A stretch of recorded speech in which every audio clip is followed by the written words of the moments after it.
कई क्लाइंट्स मेरे पास सवाल लेके आते हैं। ये सवाल बहुत कॉमन है कि पत्नी को हमारे घर में क्या अधिकार मिलेगा, क्या वो जो है हमारा पूरा प्रॉपर्टी ले लेगी, क्या उसे रहने का अधिकार मिलेगा, या कोर्ट जो है उसे कोई ऑल्टरनेट अकोमोडेशन देगा, हमारी प्रॉपर्टी पे कोई जो है आंच नहीं आएगी अगर पत्नी और पति का डिवोर्स हो गया। माता पिता की प्रॉपर्टी की बात हो रही है यहाँ पे।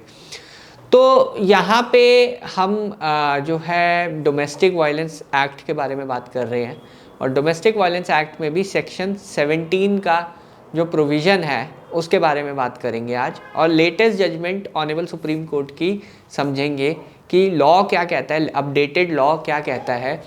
देखिए, अपडेटेड रहेंगे तभी आपको जो है आपके केसेस में आपको मदद मिलेगी।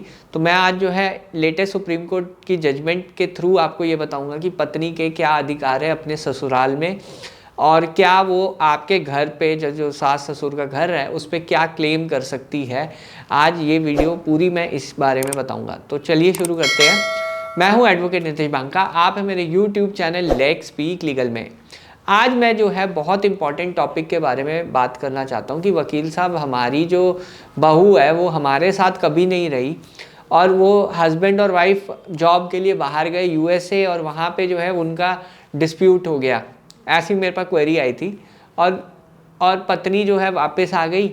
हस्बैंड यूएस में ही है अभी भी, पत्नी वापस आ गई, और पत्नी जो है हमारे को डोमेस्टिक वायलेंस केस में उन्होंने इम्प्लीकेट कर दिया है, और हमसे जो है हक मांग रही है कि हमारा जो घर है, जो कि हमने अपने खून पसीने की मेहनत से बनाया है, वो हक जो है वो कोर्ट के थ्रू मांग रही है। डोमेस्टिक वायलेंस का उसने केस किया हुआ है, जबकि पत्नी जो है कभी भी फैमिली मेम्बर्स के साथ नहीं रही। सीधा शादी के बाद डायरेक्ट ये लोग यूएस ही चले गए थे, और वहाँ झगड़ा हुआ और वापस को पत्नी को आना पड़ा। तो क्या पत्नी को पूरा राइट मिलेगा उस घर में? क्या हम अपनी प्रॉपर्टी से क्या हाथ धो बैठेंगे इस सिचुएशन में? तो ये जो है सवाल था जो मेरे एक क्लाइंट का, और फिर मैंने जो है इसमें काफ़ी रिसर्च भी की, और अभी एक 2022 की ऑनरेबल सुप्रीम कोर्ट की जजमेंट आई है इसी क्वेरी से रिलेटेड, जिसमें ऑनरेबल सुप्रीम कोर्ट ने शेयर्ड हाउस होल्ड क्या है वो पूरा जो है एक्सप्लेन किया है। अब ऑनरेबल सुप्रीम कोर्ट ने देखिए सेक्शन 17 को इंटरप्रेट किया इस जजमेंट में।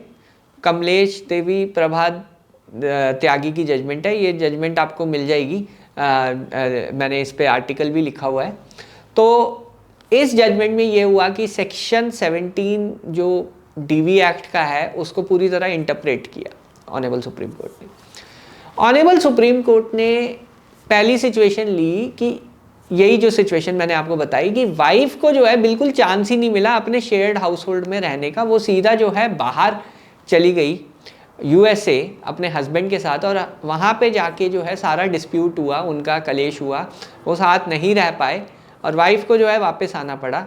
या फिर एक और सिचुएशन हो सकती है कि वर्क रिलेटेड वो जो है अपने दूसरे शहर में रहते थे, और उनका जो नेटिव टाउन है वो वहाँ पे घर है सास ससुर का, वहाँ अलग है। सास ससुर के साथ कभी रही नहीं बहू, और ना ही सास ससुर ने कभी डोमेस्टिक वायलेंस किया, क्योंकि साथ रही नहीं तो डोमेस्टिक वायलेंस का तो सीन ही नहीं है। तो पहले जो है लीगल एडवाइजर्स, या मैं भी यही एडवाइस देता था इस जजमेंट से पहले, मैं यही एडवाइस देता था कि अगर सास ससुर का कोई रोल नहीं है, उन्होंने डोमेस्टिक वायलेंस नहीं किया है, तो आप जो है इसमें डिलीशन की एप्लीकेशन डाल दीजिए, या क्वैशिंग के लिए भी जा सकते हैं, क्योंकि सास ससुर का तो कोई रोल ही नहीं है, वो तो कभी रहे नहीं है। तो हमने काफ़ी केसेस तब हम रेकमेंड करते थे कि आप जाइए। पर यहाँ पे क्या हुआ कि केस में ये हुआ कि पत्नी जो कभी शेयर्ड हाउस होल्ड में अपने ससुराल में रही ही नहीं है, तब वो ये ऐसा हक मांग रही है कि उसे जो है वहाँ पे रहने का अधिकार मिले जी। पूरा जो है मतलब प्रॉपर्टी में रहे, हस्बैंड के साथ डिस्प्यूट हो गया है, हस्बैंड कहीं और है, बट वो वहाँ चाहती है कि ससुराल में रहे। तो क्या कोर्ट ऐसे हालातों में ऐसा कोई राइट प्रोवाइड करेगा? हस्बैंड जो है बाहर है, यूएस में रहता है, और अगर वापस आता है तो वो भी अपने पेरेंट्स के यहाँ ही रहता है, और उसका कोई ऑल्टरनेटिव अकोमोडेशन भी नहीं है ऐसे केस में। तो कोर्ट ने ये कहा कि जब ऐसा होता है कि शेयर्ड हाउस होल्ड जो है उसमें अगर पत्नी एक भी दिन नहीं रही है, तब भी उसका एक राइट बनता है शेयर्ड हाउस होल्ड में रहने का, क्योंकि उसे कभी मौका नहीं मिला शेयर्ड हाउस होल्ड में रहने का, यानी अपने ससुराल में रहने का, वो सीधा बाहर चली गई है। और जब वहाँ पे डोमेस्टिक वायलेंस हुआ, उसे वापस आना पड़ा, तो उसे कहीं ना कहीं तो शेल्टर मिलना चाहिए ना, उसे कहीं ना कहीं तो पनाह मिलनी चाहिए। तो ऐसे में वो अपने सास ससुर के घर में अगर जाती है या उसे एक राइट मिलता है वहाँ पे रहने का, तो कोर्ट कहता है कि अगर वो चाहे एक भी दिन नहीं रही, सास ससुर ने कभी डोमेस्टिक वायलेंस नहीं किया, तब भी उसे जो है पूरा पूरा अधिकार है। ये जो जजमेंट है इसके थ्रू जो मैं बता रहा हूँ, अगर पत्नी सास ससुर के घर में रह रही है और उसका जो है सास ससुर का घर प्रॉपर्टी सास ससुर की है, क्या उसे जो है बाहर निकाल सकते हैं? कोर्ट ने कहा कि नहीं, तब भी जो है वाइफ का पूरा अधिकार है और वो वहाँ पे जो है रहने का पूरा हक रखती है। ऐसे में जो है 17 सब क्लॉज 2 है सेक्शन, उसमें उसे रिस्ट्रेनिंग ऑर्डर्स मिल जाएंगे। तो ऐसे केसेस मैंने बहुत हैंडल किए हैं, बहुत सारी वाइफ के लिए भी मैंने, जो जेन्युइनली जो है उनको खतरा है कि वो सास ससुर उसे घर से बाहर निकाल देंगे, ऐसे केसेस में मैंने जो है काफ़ी रिस्ट्रेनिंग ऑर्डर दिया। एक्स पार्टे रिस्ट्रेनिंग ऑर्डर मिलते हैं ऐसे केसेस में। तो कभी भी अगर पत्नी को ये लगता है कि वो उसे बाहर निकाल दिया जाएगा, तो वो पूरा हक से रह सकती है 17(2) में।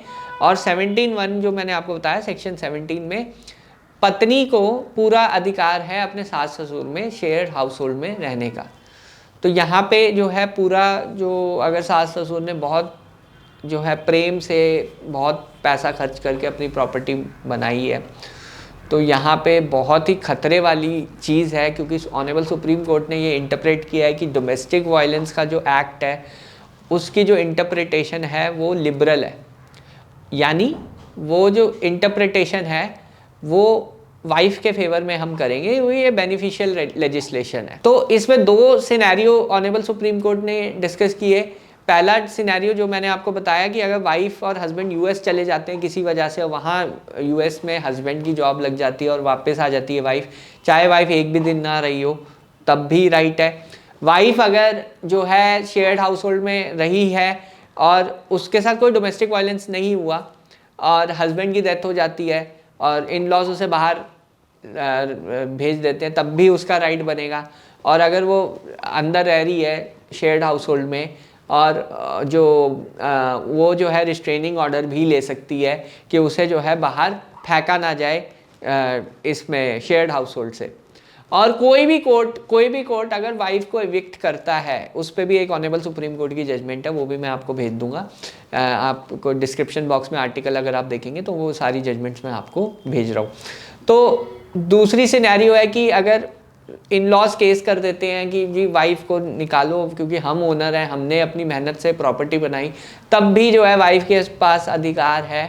कोर्ट जो है कंसिडर करेगा कि डोमेस्टिक वायलेंस में उसके क्या अधिकार है सबसे पहले, और उसके बाद ही जो है पेरेंट्स की सुनी जाएगी। अगर उसका अधिकार है वहाँ रहने का तो कोर्ट जो है तब भी एविक्ट नहीं करेगा। बट हाँ, एक जजमेंट और आई थी इसमें कि अगर वाइफ जो है सीनियर सिटीजन्स को परेशान कर रही है, आपके ससुराल वालों को परेशान कर रही है, तब जो है हस्बैंड की ड्यूटी बनेगी कि वो उसे ऑल्टरनेटिव अकोमोडेशन प्रोवाइड करे और उसके बाद ही जो है कोई भी डिक्री पास होगी एविक्शन की। तो मतलब एक बार वाइफ आपके घर में घुस गई तो उसे जो है बेदखल करना बहुत मुश्किल है सबसे पहले, और अगर वो बाहर है तब भी वो अंदर आ सकती है आपके घर में, क्योंकि उसका पूरा राइट डीवी एक्ट में बनता है।